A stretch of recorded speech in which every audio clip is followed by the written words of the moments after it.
Hello bass family and welcome to Everything Bass. Hey, we're moving on with modes. We're up to modes 5, which is the Mixolydian mode. Now, if this happens to be the first video you see and you're interested in learning the modes on the bass, I would strongly recommend you pause this video and go back and find intro to the modes on my channel and then watch modes 1 through 4 because I'm giving you them in the order that they appear harmonically in the diatonic key. So modes 1 is Ionian, 2 is Dorian, 3 is Phrygian, 4 is Lydian, and now we're up to Mixolydian. Also must tell you, Mixolydian is one of the most widely used modes. It's so valuable to a bass player. So I really want you to key in on these. I've been honest with you when I tell you that certain modes maybe aren't as widely used in multiple styles of music, but this one crosses all genres and is absolutely the bass player's best friend. So let's jump right into it. So today we're going to be doing it in for the G Mixolydian mode. And you know, whenever people get a little overwhelmed with theory, I like to relate it to something they already know. So if you know the G major scale, which is G Ionian, so if you're familiar with that scale, we can look at the Mixolydian as one note gets moved down, and that's the 7th. So instead of having a major 7, an F sharp, G Mixolydian has an F natural. So that's one memory trigger, is be able to think that it's one note different than the major scale. Mixolydian is this. I'm going to give you the intervals now. It's root, major 2nd, major 3rd, perfect 4th, perfect 5th, major 6, minor 7, and the octave. So that's one way to think of it, is look at the intervals. It's has a minor 7. It's a major scale with a minor 7 instead of a major 7. The other way you can look at it is fingering, and actually some people commented on earlier videos that it helps them to think about the fingering. So I'm going to give you the fingering for a common 1 finger per fret pattern.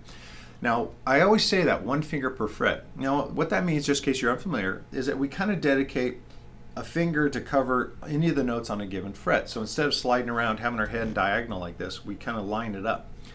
And in this case, we're going to use middle finger for the root, pinky for the major 2nd, index for the major 3rd, middle finger for the perfect 4th, pinky for the perfect 5th, major 6 is the index, minor 7th is middle finger and the pinky. So another memory trigger is that when you use this fingering, you never use the ring finger. So that can be helpful when you're trying to go, oh, what was Mixolydian? Oh yeah, I never used the ring finger. So that might be just enough to get you started. Or maybe your memory trigger is comparing it to the major scale, but flattening the 7th down a half step. So these are all helpful ways. Now lastly, as you know, if you've been following this series, I've been showing you the modes in the key of C, which means when we get to G, starting on G, we're still using the notes of the key of C. Hopefully you guys understand at this point. If not, one thing that you can memorize and become a better bass player immediately is that the key of C has no sharps and flats. So just remember that. The key of C major has no sharps and flats. So when you're trying to figure out G Mixolydian, you can just say all the natural notes. G, A, B, C, D, E, F, G. So you'll notice right away, never once said a sharp or a flat. So these are multiple ways you can memorize the Mixolydian mode. And as I said, it's so widely used. A lot of the 12-bar blues bass lines that you might hear, the familiar comes from Mixolydian. As always, I shouldn't ever show you a scale, and I hope I never show you a scale without showing you the chords that it works for, or works with. Because if I don't do that, then you're never going to use it unless you get more input from other people. So we look at any scale and we find where the root, the 3rd, the 5, and the 7 are. So here's the root, obviously, major 3rd. So right there we know it's in the major chord family. It's going to work with something with a major 3rd. Perfect 5th, so there's no augmented 5th, no alteration to the 5th, so it's a major triad. So right now we know that Mixolydian can play over a major triad. But that 7 being minor, that gives us even more information that this is the G dominant 7th arpeggio. So since the G minor 7th arpeggio is the skeleton, the bones of Mixolydian, then we know that it'll match with Mixolydian. So Mixolydian dominant 7th chord matches perfectly. As I've said before, there are some real creative uses of modes where you actually use them with chords or extensions that don't belong to chords, and it creates interesting colors. But we're going to stick to the basics right now. If you can just memorize, Mixolydian goes with a dominant 7th chord, And if you're not familiar, the dominant seventh chord is any chord on your sheet of music that has like a letter, like let's say D sharp, and then just a 7 right next to it. Nothing else, just D sharp 7. That's a dominant seventh chord. And just in case you might not have seen my video on the major triad, anytime you have just the letter by itself, D sharp by itself, that's a G major triad. The composer is not putting a seventh on that. So that just tells you, okay, that's a major triad. So I've thrown a lot at you in a short amount of time, but hopefully by now it's fairly familiar that you've got this scale now. You know a good fingering for it. You know the intervals of it. And you know what chords it goes with. So hopefully that can be enough to get you off and going. I strongly recommend whenever anyone shows you a new scale, a new arpeggio, a new chord progression, anything musical like that that's harmonic and has music theory to it, put it in real terms by playing. Like just jam on the scale. You know, if you don't have anything to play with, no drum machine, no other musicians around, just give yourself the good G on the downbeat, like keep a pulse in your head and kind of be like...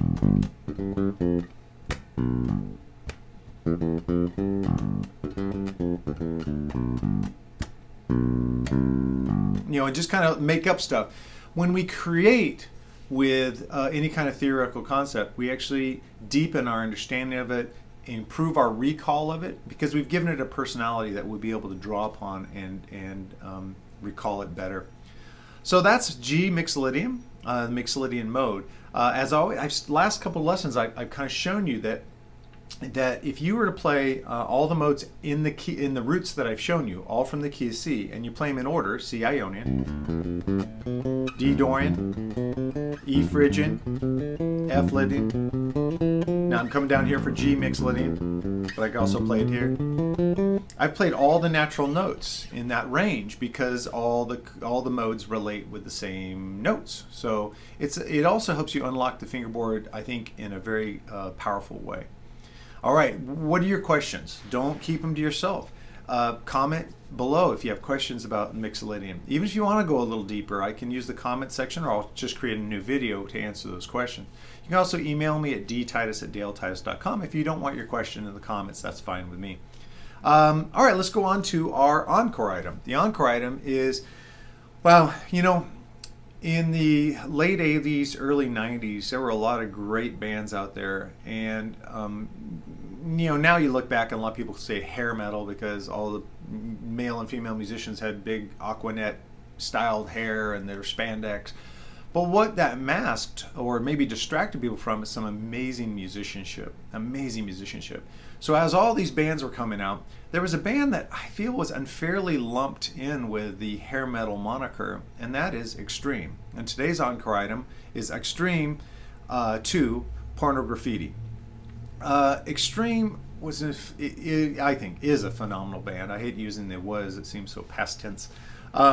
And at their core, of course, was Gary the singer and Nuno the guitarist. But obviously a bass player. Pat Badger, the bass player here, man, wow, unbelievable cat.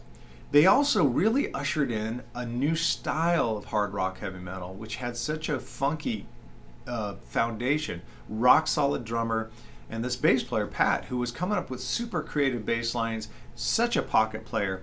You know, if you, chances are, you know Extreme had the song More Than Words. Even if you're just the fan of the TV series, the US series The Office, Andy Bernard kept playing that song. And it's a beautiful acoustic ballad.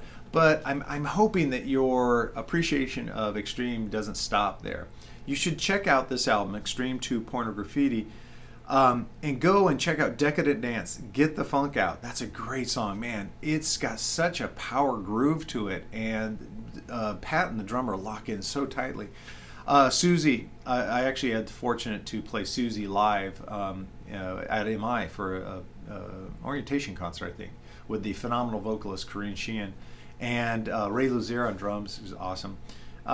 Anyway, that just was such a fun song to play, and it's because the songwriting is so good, and I think it's timeless. I don't think it should be, and nor is it really limited to late 80s, early 90s. I think this album is fun to listen to at any time. And it parentheses, the monster, it's a monster, another great song. These are just kind of pulled out tracks that I had fun learning the bass lines too, that I think Pat really shines on. But check out the whole album. I mean, it's just really an outstanding recording. And what it really got me thinking about back when I first heard it is how you can take a familiar genre, something that's popular, but really add in your own style. And these guys added in kind of a funky element. I don't want to say funk, because there was a lot of distorted guitars, a lot of solos, loud bombastic drums and stuff, but it did have a different feel. It had a different sound, and that brought it to the top of MTV at the time, top of the charts, and created a successful career for all involved. Can you do that? If you're in a band right now that's in a certain genre, can you introduce something, another element, not overpowering, but just enough, just like a little salsa, just a little hot sauce to put in there to kind of separate you from the crowd? And if you want an example, check out this album. I think these guys did it really, really well. All right, guys, Mixolydian modes 5. We're almost done. We only have 2 more after this. Then you'll know all the church modes, all the modes of the major key. And, of course, my Encore Item Extreme 2 Porno Graffiti. Check out Pat Badger's playing. What an amazing guy. And if you can do me the solid, it means so much for the growth of this channel. If you could just hit subscribe at the bottom, hit the little bell icon so you'll be notified every time I post videos. And, of course, give me a little thumbs up like. That really, really helps me in the eyes of YouTube. And of course, if you want to get the neck diagram and any of the sheet music, there's a link to my Patreon account. It's a very low $8 a month to be able to get access to all my written material. And at this point of recording, we have over 100 sheets of lesson sheets that you can download. So hopefully you'll find that valuable and worth the $8. All right, guys, thank you so much for stopping by, and I look forward to seeing you again.